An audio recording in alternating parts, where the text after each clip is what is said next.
बर्फ और अग्नि का संग्राम। हिमलोक का आकाश उस रात 9 रंगों की दिव्य रोशनी से भर गया था। विराट ने ऊपर देखा तो बादलों को चीरती किरणें पूरे क्षितिज पर फैल रही थीं। लाल, नीला, हरा, पीला, बैंगनी और उनके बीच झिलमिलाते बाकी पवित्र रंग। दृश्य जितना मोहक था उतना ही भयावह भी। सिंहराज की आंखें उस आभा को देखकर कठोर हो उठीं। उसने धीमे लेकिन भारी स्वर में कहा, यह शुभ संकेत नहीं है। विराट ने पूछा, क्यों? सिंहराज ने आकाश से नजर हटाए बिना उत्तर दिया, क्योंकि 9 मुकुटों में से अभी केवल 2 जागे हैं और बाकी 7 अब अपनी नींद से बाहर आ रहे हैं। उसी क्षण विराट की नजर क्रायोनाथ पर गई। वह पहले से अधिक भयानक दिख रहा था। उसकी छाती में जड़ा काला क्रिस्टल धड़क रहा था और हर धड़कन के साथ आस पास की बर्फ काली पड़ती जा रही थी। हिमवीर ने तलवार उठाते हुए पूछा, यह शक्ति तुम्हें कहां से मिली? क्रायोनाथ मुस्कुराया, तुम्हें लगता है मैं हजारों साल सिर्फ सोता रहा। उसने हाथ उठाया और क्रिस्टल से उठती काली छाया हवा में फैल गई। जब मुझे कैद किया गया था तब मैं अकेला नहीं था। विराट आगे बढ़ा, कौन था तुम्हारे साथ? क्रायोनाथ की आंखें लाल हो उठीं। एक ऐसी शक्ति जिसे देवताओं ने भी नष्ट करने से इनकार कर दिया था। सिंहराज का चेहरा बदल गया। उसके होठों से बस एक शब्द निकला, छाया। क्रायोनाथ हंसा, हां, और अब वह फिर जाग रही है। हिमवीर ने अपनी तलवार सीधी की, मैं तुम्हें फिर कैद कर दूंगा। क्रायोनाथ ने सिर हिलाया, अकेले नहीं कर सकते। हिमवीर ने विराट की ओर देखा, शायद, लेकिन अब मैं अकेला नहीं हूं। विराट उसके साथ आ खड़ा हुआ, हम साथ लड़ेंगे। तभी वज्राक्ष ने भी अपनी तलवार उठा ली, मैं भी। विराट ने उसे ठंडी नजर से देखा, तुम कालनाथ के आदमी हो। वज्राक्ष का स्वर शांत था, मैं उसकी सेना में हूं। इसका मतलब यह नहीं कि हर आदेश सही मानो। विराट ने कुछ नहीं कहा, बस सिर हिलाया। अचानक क्रायोनाथ ने मुट्ठी जमीन पर दे मारी। पूरी घाटी में बर्फ की विशाल दीवारें उगाईं। हिमवीर की तलवार घूमी और एक दीवार 2 हिस्सों में कट गई, लेकिन उसी पल क्रायोनाथ बिजली की तरह विराट के सामने था। उसकी मुट्ठी सीधी विराट के चेहरे की ओर आई। विराट ने गदा से वार रोका। कड़ाम! टक्कर इतनी भीषण थी कि विराट के पैर बर्फ में धंस गए। क्रायोनाथ दबाव बढ़ाता गया, अग्नि के उत्तराधिकारी।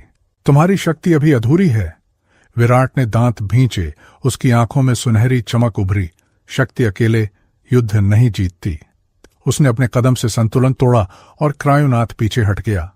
विराट का दूसरा प्रहार पहले से तेज था, तीसरा और भी कठोर। पहली बार क्रायोनाथ रोकने के बजाय पीछे सरकने लगा। तभी हिमवीर गर्जा, अपनी अग्नि मेरी शक्ति के साथ मिलाओ। विराट ठिठका, अग्नि और हिम एक दूसरे को नष्ट कर सकते हैं।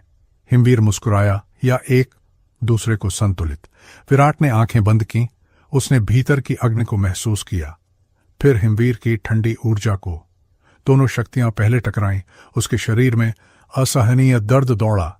नसों में आग और बर्फ एक साथ जलने लगे। फिर उसने अपनी सांस को साधा। अग्नि शांत हुई। हिम उसकी परिक्रमा करने लगा। अगली ही सांस में दोनों एक हो गए। जब उसने हाथ खोले, उसकी हथेलियों में सुनहरी नीली शक्ति घूम रही थी। हिमानी विस्मित रह गई। यह पहले कभी नहीं हुआ। विराट ने गदा ऊपर उठाई। अग्नि और हिम की संयुक्त ऊर्जा उसके चारों ओर घूमी और गदा का स्वरूप बदलने लगा। धातु पर नीले क्रिस्टल उभरे, किनारों पर सुनहरी लौ लिपट गई। विराट ने फुसफुसाया, यह क्या है? सिंहराज की आवाज दूर से आई, तुम्हारी अग्नि ने हिम को स्वीकार कर लिया है। यह संतुलन का अस्त्र है। विराट ने गदा घुमाई। एक विशाल ऊर्जा लहर उठी और क्रायोनाथ से टकराई। धाम! आकाश चकाचौंध से भर गया। क्रायोनाथ पहली बार पीछे धकेला गया, लेकिन उसी समय वज्राक्ष के पीछे काली छाया उभरी। उसने उसके कवच को जकड़ लिया। बैंगनी बिजली धीरे धीरे काली होने लगी। वज्राक्ष घुटनों पर गिर पड़ा। विराट उसकी ओर दौड़ा। वज्राक्ष! वह चीखा, मेरे पास मत आना, ये तुम्हें भी पकड़ लेगी। विराट नहीं रुका। उसने उसका कंधा पकड़ा। उसके माथे का अग्नि चिन्ह भड़क उठा। काली छाया सिसकारी भरते हुए पीछे हट गई। वज्राक्ष ने अविश्वास से देखा, तुमने मुझे बचाया? विराट ने सांस संभालते हुए कहा, युद्ध में कौन किसका आदमी है यह बाद में तय करेंगे। अभी हमें जीवित रहना है। वज्राक्ष कुछ पल उसे देखता रहा, फिर उसके होंठों पर हल्की मुस्कान आई। तुम सच में अजीब हो। क्रायोनाथ की आंखें अब पूरी तरह लाल थीं। यही तुम्हारी कमजोरी है। उसने दोनों हाथ आकाश की ओर उठाए। पूरा हिमलोक काले तूफान में बदल गया। बर्फ उलटी दिशा में उड़ने लगी। आकाश में हजारों बर्फीले भाले बन गए। हिमवीर गरजा, सब पीछे हटो। पर देर हो चुकी थी। क्रायोनाथ ने हाथ नीचे गिराया। वूश! भालों की वर्षा चारों ओर टूट पड़ी। हिमदंत विराट और हिमानी के सामने दीवार बनकर खड़ा हो गया। हिमवीर ने ढाल बनाई।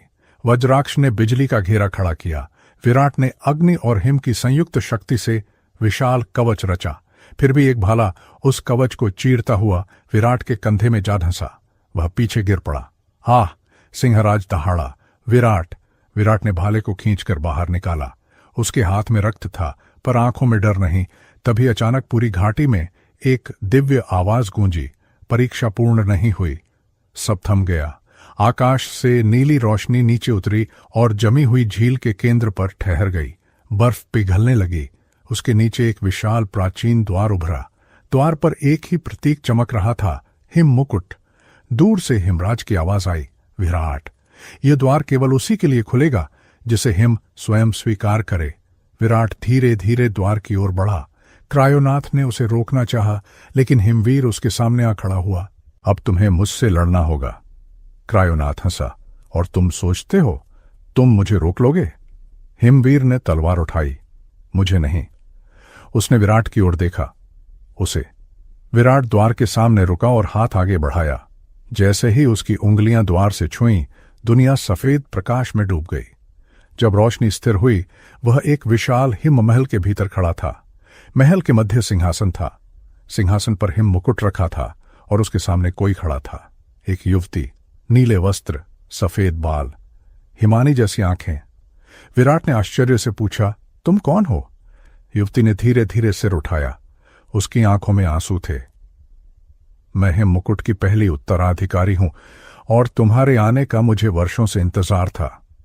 विराट स्तब्ध रह गया, लेकिन वह कुछ पूछ पाता उससे पहले युवती के पीछे काली छाया उभरी। उसने विराट के कानों में फुसफुसाया, भागो विराट, क्योंकि असली शत्रु हिमलोक के बाहर नहीं, यहीं है।